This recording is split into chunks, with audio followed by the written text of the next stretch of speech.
Junio de 2026.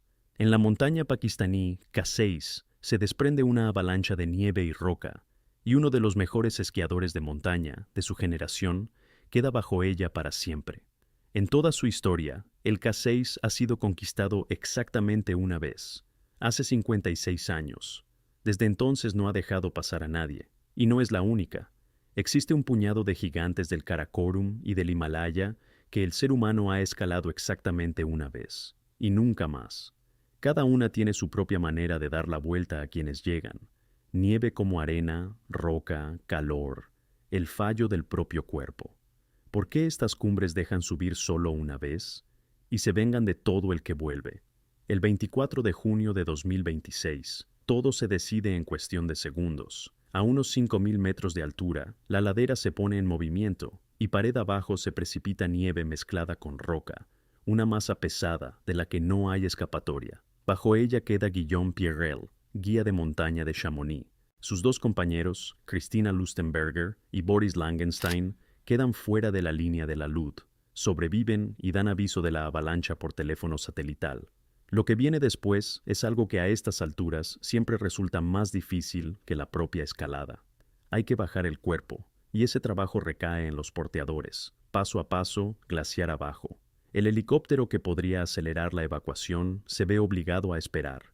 Hace un calor anómalo, el aire está más enrarecido de lo habitual, y la máquina no puede subir con carga a la altura necesaria. La montaña no tiene prisa por soltar ni siquiera a los muertos. Y aquí está la cifra que hace que esta muerte destaque en el largo catálogo de tragedias de montaña. En la historia del K6 figura una sola ascensión exitosa, la de 1970. Entre aquella escalada y esta avalancha median 56 años. Durante medio siglo, la montaña rechazó cada nuevo intento, y en junio de 2026 recordó quién manda aquí.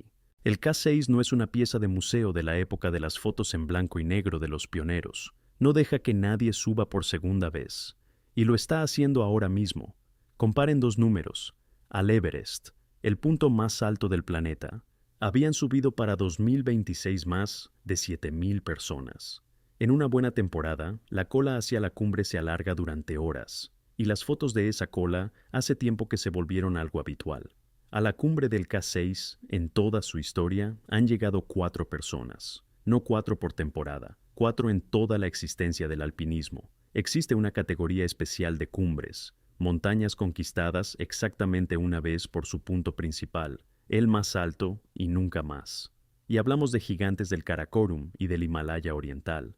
La mayoría supera los 7.000 metros, y cada una es lo bastante famosa como para atraer a los mejores alpinistas del mundo. A cada una la gente volvió una y otra vez.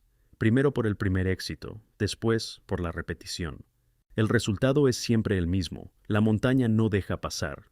Da la vuelta a las expediciones a un paso de la cima, rompe los planes, corta los intentos a apenas unos cientos de metros del objetivo. A veces lo hace con suavidad, simplemente negando el buen tiempo. A veces con dureza, llevándose a quienes se acercaron demasiado. Y cada una de estas cumbres tiene su propia forma, única, de detener al ser humano. Un mecanismo concreto que funciona justo aquí y en ningún otro lugar. Todos esos mecanismos siguen operativos hoy en día y esperan al próximo que decida intentarlo. La frase montaña peligrosa por sí sola no explica casi nada. Peligrosas, en el fondo, son todas las montañas altas. Pero en las cumbres de esta lista, el peligro tiene un rostro concreto. En una, la nieve se convierte en algo parecido a azúcar granulada, por la que es imposible avanzar. La persona se encuentra en una pendiente empinada, donde no hay ni apoyo ni camino hacia arriba.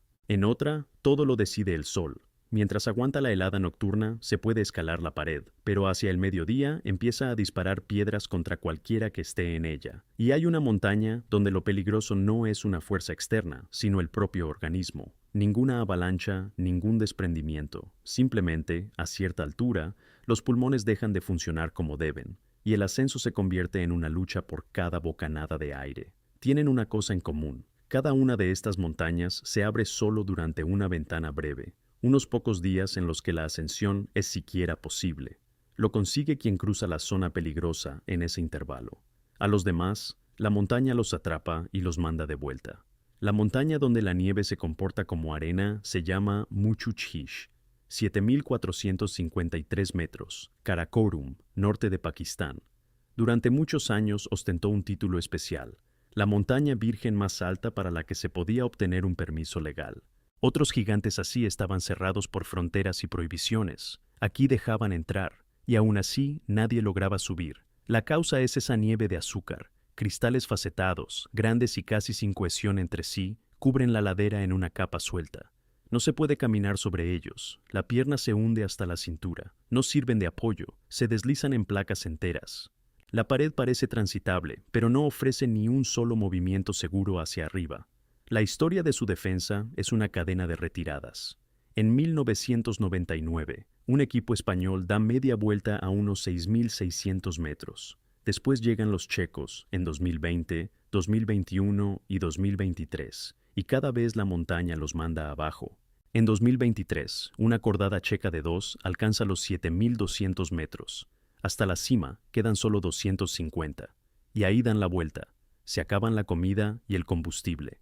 Su propio diario describe horas de avance hundidos hasta la cintura, en esa masa de cristales de azúcar. El punto de inflexión llega en julio de 2024. Por primera vez, el pronóstico promete una semana entera de tiempo estable, una ventana como no había habido en décadas. 3 checos, Zdeněk Hák, Radoslav Gro y Jaroslav Bansky, suben en un ataque alpino rápido, ligeros de equipo, y en 6 días superan aquello en lo que otros fracasaron durante 20 años. El 5 de julio, a las 10:20 de la mañana, pisan la cumbre, los primeros seres humanos en la historia de la montaña. Durante el descenso, a su alrededor caen avalanchas por el glaciar, y el Muchu Chish vuelve a cerrarse. Baltistan Peak es el segundo nombre del K6, 7.282 metros. Los especialistas lo consideran uno de los 7.000 más difíciles de todo el Karakorum, y eso en una región donde lo difícil no sorprende a nadie. Su única ascensión ocurrió en 1970, y las circunstancias fueron casi casuales. Un joven equipo austriaco apuntaba en principio a otras cumbres, pero los permisos no salieron, y el grupo acabó al pie del K6, una montaña que al principio no ocupaba el primer lugar en sus planes. El líder de la expedición, Edward Kobelmüller, tiene apenas 24 años. Es muy poco para dirigir el asalto a un 7000 de esa categoría. Lo que sigue es una prueba de paciencia. Durante 2 semanas, el equipo aguanta una tormenta en el campamento inferior. No hay paso hacia arriba, y solo queda esperar a que el tiempo ceda primero. En esas condiciones, las expediciones suelen romperse. Se acaban las provisiones y, con ellas, la voluntad. Los austríacos aguantan hasta conseguir su ventana. El 17 de julio, 4 de ellos alcanzan la cumbre por la arista sureste, los primeros, y como se verá, los únicos. Desde aquel día de julio de 1970, nadie más ha pisado el punto más alto del K6, una aclaración sin la cual la historia del K6 se distorsiona fácilmente. Este macizo no tiene una cumbre, sino 3 distintas. La occidental se escaló en 2013, la central en 2020, y cada una exigió su propia ascensión independiente. Pero la principal, la que se dio ante los austriacos, ha sido conquistada una sola vez. Los picos vecinos se rindieron. El corazón del macizo, no. Medio siglo después, a esa cumbre principal llega Guillaume Pierrel, un hombre para quien descender esquiando grandes montañas se convirtió en el trabajo de su vida. En el K6 planea subir hasta arriba y bajar esquiando. Virtuosismo puro, incluso para los estándares de su profesión. El plan se corta con aquella misma avalancha con la que empezó esta historia. La montaña no permite ni acercarse a la repetición. Entre el primer éxito y el último intento, cabe una vida humana entera, y el marcador sigue a favor de la montaña. El K6 golpea desde fuera, con avalanchas, con roca, con el clima. La siguiente cumbre esconde su arma dentro del propio alpinista. Saser Kangri, 2 Este, 7.518 metros, norte de la India. Durante décadas figuró como la segunda más alta entre las montañas vírgenes. Por encima solo estaba la cumbre prohibida de Bután. En 2011 llega aquí un trío estadounidense, Mark Ritchie, Steve Swenson y Freddie Wilkinson. Eligen la pared suroeste, 1.700 metros de hielo y roca, y la superan en puro estilo alpino, sin cadena de campamentos intermedios ni cuerdas fijas colocadas de antemano, rápido y de forma autónoma. Llegar hasta aquí fue imposible durante mucho tiempo, y el relieve no tiene nada que ver. La montaña se alza en una zona militar cerrada, junto al glaciar de Siachen, uno de los distritos fronterizos más tensos del planeta. Simplemente no dejaban entrar, y solo a partir de 2010, los alpinistas tuvieron la posibilidad legal de acercarse a la pared. La dificultad se multiplicó por la inaccesibilidad. Por eso la cumbre permaneció intacta tanto tiempo. El 24 de agosto, el equipo alcanza el punto más alto, por primera vez en la historia. Lo más difícil, según todos los cálculos, ha quedado atrás. Pero en el descenso, a Swenson le falla la respiración. La montaña activa su mecanismo principal, el organismo de un ser humano que ha subido demasiado alto y demasiado rápido. Swenson ronda los 60 y con cada 100 metros de descenso su estado empeora. Una infección grave de las vías respiratorias le impide respirar. Por momentos la respiración casi desaparece y cada bocanada hay que arrancarla con esfuerzo. A una altura donde hay la mitad de oxígeno que abajo, eso es una amenaza directa para la vida. A la desgracia física se suma otra, más traicionera. La conciencia de Swenson se nubla, pierde la claridad mental. En algún momento del descenso se desengancha de la cuerda por accidente. Un error que en otra situación habría sido el último. No puede tumbarse, porque acostado respirar resulta aún más difícil y se mantiene en pie al límite de sus fuerzas. Sus compañeros lo llevan pared abajo, literalmente metro a metro, asumiendo todo el trabajo y todo el riesgo. A través de los servicios internacionales, se suma al rescate a pilotos militares, y ahora es la técnica la que empieza a trabajar al límite. Un helicóptero sube a por Swenson hasta los 5.800 metros. Eso está en el mismísimo techo de las posibilidades de la máquina. El aire está tan enrarecido que las hélices apenas sostienen el aparato. Un segundo helicóptero se mantiene en reserva, por si el primero no logra despegar desde esa altura. Recogen a Swenson al pie de la pared y lo llevan abajo. Sobrevive, en el mismísimo límite de lo posible. Y la pared del Sasser Kangri sigue intacta desde aquel día. Nadie ha vuelto a intentarla. La siguiente montaña cobró su precio por adelantado, antes incluso de dejarse escalar. Namcha Barwa, 7.782 metros, el extremo más oriental del Himalaya. Hasta 1992 ostentó un título sonoro, la cumbre virgen más alta del mundo. La montaña se interpone en el camino de los flujos húmedos del monzón y funciona como una fábrica de tormentas. Su roca es frágil, se desmenuza bajo las manos y los pies, y sus laderas están barridas casi constantemente por avalanchas. Todo eso hace que el ascenso sea mortalmente peligroso mucho antes de la cima. En otoño de 1991, una expedición japonesa y china se acerca al objetivo más que nadie hasta entonces. El equipo es fuerte, está preparado y esta vez tiene una posibilidad real. Pero el 16 de octubre, desde lo alto, se desprende una avalancha. Bajo ella queda Hiroshi Onishi, uno de los alpinistas más fuertes del grupo. La montaña golpea justo cuando el éxito parece cercano. Tras lo ocurrido, la expedición se retira. Continuar después de la muerte de un compañero es imposible y la cumbre queda sin escalar durante un año más. Namcha Barwa es la única montaña de este relato donde el marcador se abrió con una muerte, no con una victoria. Pasa un año y en otoño de 1992 vuelve a la montaña la tercera expedición japonesa y china. Esta vez, todo sale de otra manera. El 30 de octubre, 11 personas suben por la arista sur hasta el punto más alto, las primeras en la historia del Namcha Barwa, y después la montaña desaparece del alcance de los alpinistas, sin ninguna avalancha. A partir de 1993, toda la zona se cierra a los extranjeros.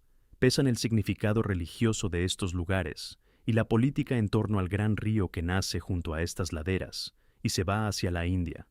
La montaña recién conquistada queda cerrada bajo llave. Namcha Barwa tiene además su propia leyenda antigua. La tradición dice que un día la montaña se derrumbará en el profundo desfiladero a sus pies y hará que el gran río fluya hacia atrás. Esa leyenda la registró ya en los años 20 un viajero británico que exploraba estas tierras, y desde entonces quedó firmemente ligada a la cumbre. Un solo éxito en toda su historia, y casi de inmediato la puerta se cierra. Los alpinistas ya no tienen la llave. La siguiente montaña no golpea con frío ni con aire enrarecido, sino con el calor del sol. El Sangemarmarsar, el pico de mármol, se alza casi 5 kilómetros sobre el valle del río Hunza. Su defensa se basa en el vaivén diario de la temperatura. De noche, la helada suelda firmemente la roca y el hielo, y por esa pared se puede avanzar. Pero con la salida del sol, el hielo que hacía de pegamento empieza a derretirse. Lo que aguantaba hasta la mañana pierde su sujeción y se desploma. La pared se convierte en una especie de bolera por la que caen piedras desde arriba, y cualquiera que esté en ella en pleno día queda bajo ese bombardeo. En 1984, un equipo japonés de Osaka escala la cumbre por primera vez por la arista suroeste. La montaña cede, la única vez en su historia. 2 años después, en 1986, intenta volver una expedición belga, y entonces entra en juego ese mismo calor. El calentamiento diurno lanza sobre los alpinistas un desprendimiento de rocas. A uno de los participantes le rompe las costillas, y el equipo se ve obligado a retirarse sin haberse acercado siquiera a la cima. Desde aquel día, nadie ha subido al Sangomar-Marsar. Una cumbre, una ascensión, y un guardián fiable que se activa cada mediodía, en cuanto el sol asoma sobre la arista. La montaña no ahuyenta con la helada, espera a que la roca se caliente y entonces se hace notar. A la última montaña la custodia algo que a estas alturas no se espera en absoluto. Aquí el peligro sale a tu encuentro por sí mismo. En el extremo oriental del Himalaya, muy cerca del Namcha Barwa, se alza su vecino, el Gyala Peri, 7.294 metros. Un colmillo blanco erguido sobre el cañón más profundo del planeta. Su pared cae hacia el río en casi 3 kilómetros de desplome continuo. En 1986, un equipo japonés sube por primera vez a la cumbre por la arista sur, tras pasar cerca de mes y medio en la montaña. Es el único éxito de su historia. 12 años después, en 1998, llega a la montaña un equipo español de élite del famoso proyecto de televisión Al filo de lo imposible. Entre los participantes están los célebres hermanos Iñurrategi. Un grupo así tiene todas las posibilidades, pero a unos 6.000 metros de altura, justo sobre el abismo, ocurre un encuentro para el que es imposible prepararse. En plena ruta les corta el paso un oso pardo del Himalaya, en medio de una niebla espesa y un tiempo pésimo. Cara a cara con ese guardián inesperado, los españoles toman la única decisión sensata y dan media vuelta. Se van vivos, pero con las manos vacías. La montaña no los tocó con una avalancha ni les quitó el aliento, simplemente les puso delante un centinela muy distinto. Y desde entonces, nadie se ha acercado al Gyala Peri. Reducir todas estas historias a un simple «las montañas son peligrosas» sería deshonesto y, sobre todo, inexacto. Cada una de estas cumbres tiene su propio desenlace, y distinguirlos importa, porque ante estas montañas se pierde de maneras distintas. El K6 se cobró una vida. El intento de revancha del verano de 2026 le costó todo a Guillaume Pierrel, y ese es el desenlace más duro posible. El Saser Kangri llegó a esa misma línea, pero se detuvo justo al borde. Steve Swenson sobrevivió, aunque la montaña hizo todo lo posible para que no fuera así. Entre esos dos desenlaces median apenas unas horas y un poco de suerte. El Gyala Peri y el Sangomar-Marsar se las arreglaron sin víctimas. Simplemente expulsaron a quienes llegaron, con desprendimientos, con el clima, con un oso sobre el abismo. La gente salió viva de esas montañas, pero derrotada. El Namcha Barwa está aparte. Además de la dificultad y las tormentas, lo protege una ley dictada por el hombre, y aquí hace falta honestidad.